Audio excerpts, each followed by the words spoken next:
All right, the court is calling 2025 CR 005604, State versus Noah Castillo. Could I have parties announce? And are you Mr. Castillo? Yes, ma'am. All right, State. Has there already been an acknowledgement or discovery on this case? Ms. Acevedo is finishing that up right now, Judge. Oh, thank you. Thank you. Counsel, have you received all discovery? And did you review it with your client? I have. Court will find that the state is in compliance with discovery. Mr. Castillo, did you review the application for deferred adjudication or community supervision with your attorney? Yes, ma'am, I did. Did you understand it and sign it? Yes, ma'am. Did you review the true bill of indictment with your attorney? Yes, ma'am. Did you understand it? Yes, ma'am. Counsel, do you waive the reading of the indictment? I do, Your Honor. State, are you proceeding on the indictment as presented? Yes, Your Honor. Mr. Castillo, did you review the court admonishments with your attorney? Did you understand it and sign it in all the appropriate places? Yes, ma'am, I did. You're charged with evading arrest detention with a vehicle. That's a third-degree felony. Range of punishment is anywhere from 2 to 10 years in prison and up to a $10,000 fine. If you have a plea bargaining agreement with the state, the court does not have to follow your plea. If for any reason the court does not follow your plea and gives you more than you bargained for, the fact that you entered a plea will not be used against you and you will be allowed to withdraw your plea. Did you understand? Yes, ma'am. You have a right to jury trial, a right for you or your attorney to cross-examine and confront any witnesses. The state we're calling the right to remain silent. By entering this plea, you're giving up those rights. Did you intend to give up those rights and enter into a plea in this case? Did you understand if the court were to grant your application for deferred adjudication, if for any reason your deferred adjudication were revoked, the court could find you guilty and sentence you up to 10 years in prison Yes. and up to a $10,000 fine? Counsel, has your client been able to provide you with any defenses? Yes, Your Honor. Do you believe he has a rational as well as a factual understanding of the charges against him? I believe he does, Your Honor. Do you believe he's currently competent and was legally sane at the time of the offense? Mr. Castillo, has anyone threatened you, coerced you, or placed you in fear to get you to enter the plea? Anyone promised you anything other than the plea? Are you satisfied with the way you've been represented? Yes, ma'am. Do you understand if you are not a U.S. citizen, by entering into this plea bargain agreement, you could be deported, denied naturalization, and not allowed re-entry into the country? Yes, ma'am. Court will find that defendant has knowingly and voluntarily waived his right to jury trial. Did you review the plea bargain page with your attorney? I did. And did you understand it? Yes, ma'am. According to the plea, there's $1,000 fine. State recommends deferred. Did you understand that to be the plea? Yes, ma'am. Defense? Yes, Your Honor. State? Yes, Your Honor. Did you review the waiver of appeal paragraph with your attorney? Did you understand it and sign it in both places? I did. Did you understand by signing that you're waiving your right to appeal? The only items that can be appealed are written pretrial motions that have been filed, heard, and ruled upon by the court. Did you understand? Yes, ma'am. Counsel, are there any such motions? Outside the agreement, the state is requesting that your community supervision be for a term of 5 years. There'll be a TAP evaluation, 150 hours of community service restitution. Did you understand those were recommendations from the state and the court does not have to follow those recommendations? Yes, ma'am. Then to the offense as charged, how do you plead? No contest. State, any evidence? Yes, Your Honor. State moves to admit what has been marked as State's Exhibit 1 in all attachments. No, Judge. Did you review the waiver and stipulations with your attorney? Did you understand it and sign it in all the appropriate places? Again, you have a right to jury trial, a right for you or your attorney to cross-examine and confront any witnesses. The state would call in the right to remain silent. By entering this plea, that means that the state will be presenting evidence in the form of witnesses' statements and police reports, but most importantly, there will be no live testimony. Did you understand? Yes, ma'am. Court will find that defendant has knowingly and voluntarily waived and consented to stipulation of testimony and stipulations. Court will accept into evidence State's Exhibits 1 and attachments, and the court will review the same. All right, after reviewing State's Exhibits 1 and attachments, the court will find there's sufficient evidence to find you guilty. Court will defer finding of guilt as you've applied for deferred adjudication. Are you proceeding with sentencing? Yes, Your Anything you wish to say on behalf of your client? Honor. Judge, we were just asking to follow up paper. All right, how old are you? 21. All right, what's going on with all the tattoos? Honestly, can't really say, what's going on. It's just, the time of my life is just, it's going a little wild. When did you get the tattoos? First tattoo I got when I was 13. Okay, and the neck tattoo, what's the neck tattoo? It's just the money sign. All right, so what do these tattoos mean? Nothing gang related, but a lot of them are just money, Really, all of it is really money. for the most All right, part. I'm gonna have you evaluated for gang affiliation. You understand? Yes, ma'am. Are you employed? Not at the moment. When's the last time you had employment? It's about, before I came in, I was doing construction, so I said about a month ago, And how old are you? 21. All right. And do you have any children? Two, How many? Age? 2, And are you in their life? Do you live with them? yes. How far did you go in school? Graduated high school. All right. And so what are you planning on doing with the rest of your life? Just, being able to support my family and just go back to work and just do the best I can. And so with this offense, why didn't you just pull over? I did pull over, but it was just misunderstanding with the police officer. I mean, no, it's not a misunderstanding. They pulled you over because they said you were committing traffic violations. And I'm taking what's in the report as true because you stipulated to it. And it's obvious in the police report that there were traffic violations. They pull you over. You're sitting there, pulled over, and they ask you to step out and you take off. So why are you taking off? If I'm being honest, at that point in time, I was using drugs. Yes, please be honest. I was using drugs at that time, so I was high at the moment. And I got paranoid and I left. And then there was a weapon in the vehicle as well, in the glove compartment box. Right. And I'm assuming that was your weapon. No, it was not. Who- It belonged to my brother's girlfriend. But you're the owner of the vehicle. Weird.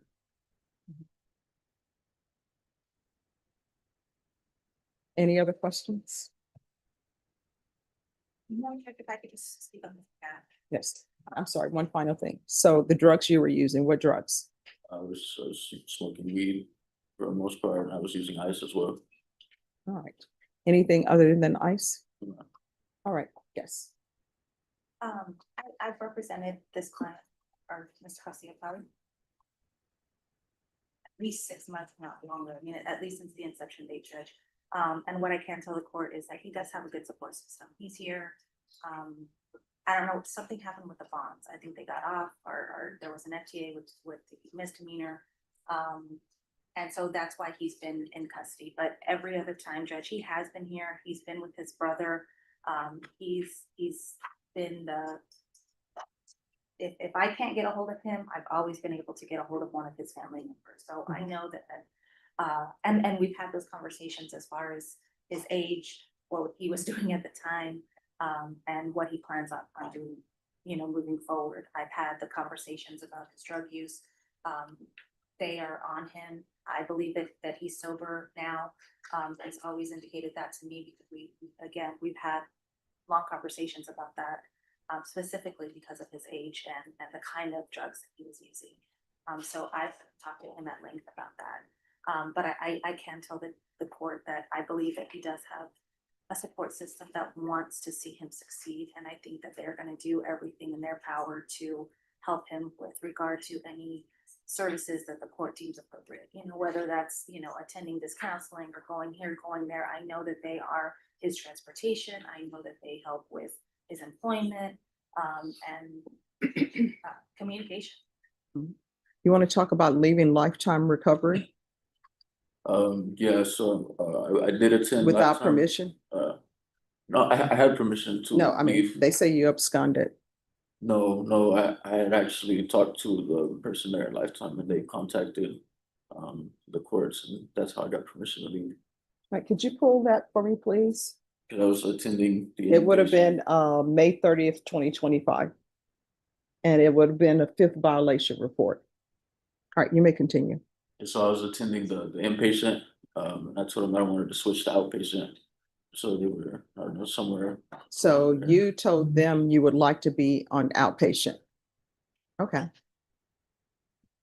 And then you missed court when Judge Angelini was here and you were on a PR bond.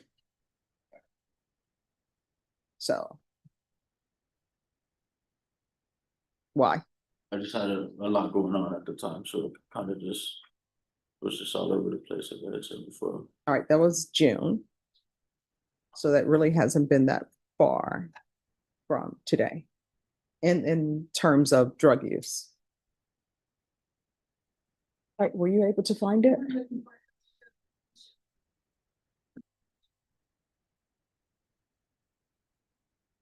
Because I know a warrant was issued for him on a violation report because of absconding from lifetime recovery. And usually when you're in treatment, they don't let you make choices of whether you want outpatient or inpatient treatment. And your attorney will tell you that because she does treatment courts as well. They usually don't give the person a choice and say, oh, we think you should be in inpatient treatment. What do you think? Oh, we'll give you outpatient treatment. Usually that doesn't happen. So I'm aware how that might sound, but I did talk to the head person in the lifetime, Mhm. and she gave the okay as well. All right, so what I can tell you, counsel. So this is what I'm going to do. Probation, it's gonna be 5 years deferred adjudication. Regular reporting by Zoom or in person. Regular random UAs. Proof of employment within 45 days of release. No employment as a home healthcare provider or with minors. No unsupervised contact with minors. 150 hours of community service restitution. I'm going to order parenting classes. Once that's completed, 50 hours of the community service hours will be deemed satisfied. If you enroll and complete some higher level of education or either trade school certification, the court will deem the remaining 100 hours satisfied. So you can either get a trade in something. Yeah, so I actually, sorry, I did go to a trade school. That's how I got my high school diploma. through the Well, trade you'll school. need to, Get that you can information. work 100 hours of community service restitution, or you can get some higher level of education or trade school certification. And since you already have your high school diploma, that's not going to count towards that. You understand? I'm going to want a referral, and this is to take place in custody.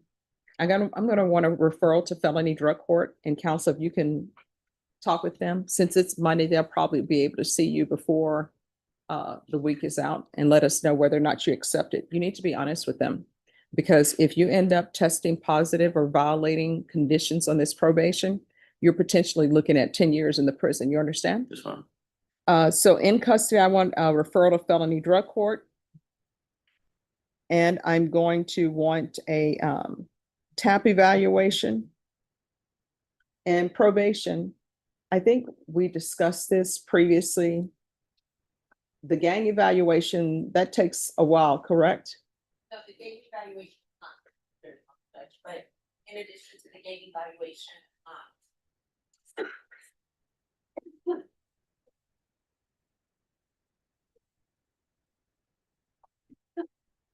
Bless you. There's something going on in there. They need to change the filters. I agree making evaluation. Okay, so gang evaluation and ISP evaluation in counsel, if they say with the gang evaluation, he doesn't qualify, then they'll just do ISP. There'll be field visits 1 time per month for 8 months. Probation, $1,000 fine, that will be prorated. Is there anything else that's needed? Is there anything you need from the court to be successful?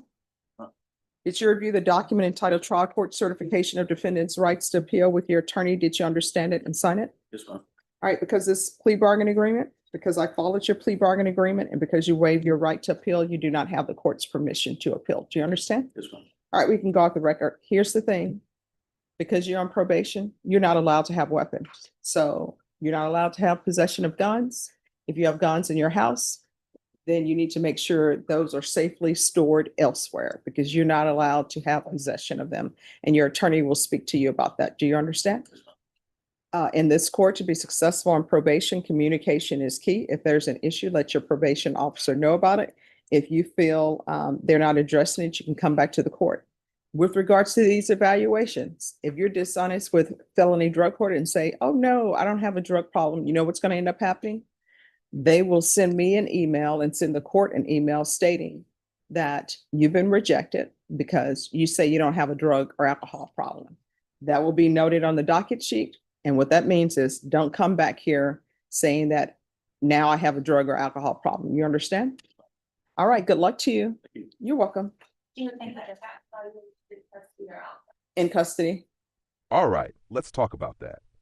The plea hearing for 21-year-old Noah Castillo had just about everything: tattoos, tough questions, a deep dive into his history, and ultimately a shot at probation that came with plenty of strings attached. Judge Ferguson handled the proceeding with her usual mix of professionalism, candid questioning, and firm reminders that deferred adjudication is not a free pass, pled no contest to evading arrest with a vehicle, a third-degree felony that could have carried up to 10 years in prison.